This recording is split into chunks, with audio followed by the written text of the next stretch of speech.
যে ভাই এই কাজ করেছেন, আল্লাহর ওয়াস্তে এই বিষয়গুলো রেখে চলে যান, গোপনে রেখে চলে যান।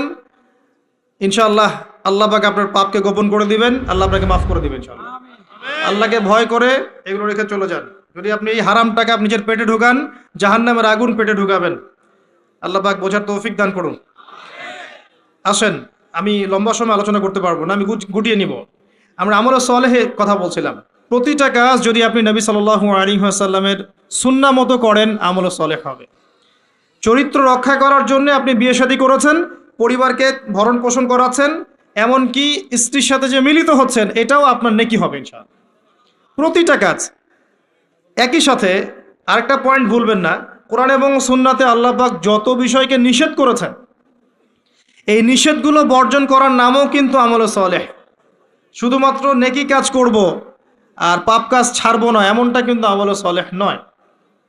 যেমন আল্লাহ পাক শিরিক করতে নিষেধ করেছেন, শিরিক না করা আমলে সালেহ। কুফরি করতে নিষেধ করেছেন, কুফরি না করা আমলে সালেহ। আল্লাহ পাক বেদাত করতে নিষেধ করেছেন, বেদাতি আমল না করা কি আমলে সালেহ। আল্লাহ পাক হারাম খেতে নিষেধ করেছেন, হালাল খাওয়া আমলে সালেহ।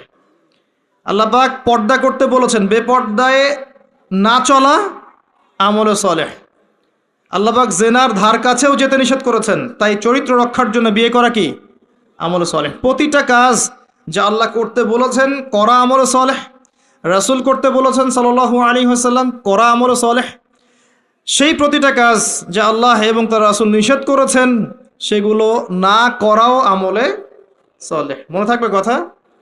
আমাদের একটা সমস্যা বলি এখন, আমরা যেটা করি সেটা হলো আমরা অনেক ভালো কাজ করি ঠিকই, কিন্তু আল্লাহর হারামগুলোকে ছাড়তে পারি না। কথা ঠিক না বেঠিক? দেখবেন নামাজ পড়ি 5 ওয়াক্ত, সুদ ছাড়তে পারি না, আছে না? আমরা যাকাত, আমরা দান সদাকা করি মাঝে মাঝে, ফরজ যাকাত দেই না।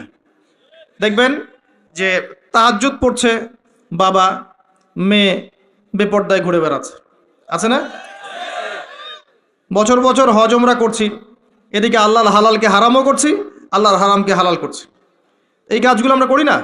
আমরা অনেক সময় ভালো অনেক কাজ করি, দান সদাকা করি, নফল দান সদাকা করি, জুমার নামাজে যাই, ঈদের নামাজে যাই, হ্যাঁ, প্রতিবেশীর খোঁজ নেই, মানুষকে রক্ত দেই, চিকিৎসার জন্য কাজ করি, শিক্ষা ক্ষেত্রে কাজ করি, অনেক কিছুই করি আমরা ভালো কাজ, কিন্তু আল্লাহর নিষেধগুলো কিন্তু ছাড়ি না।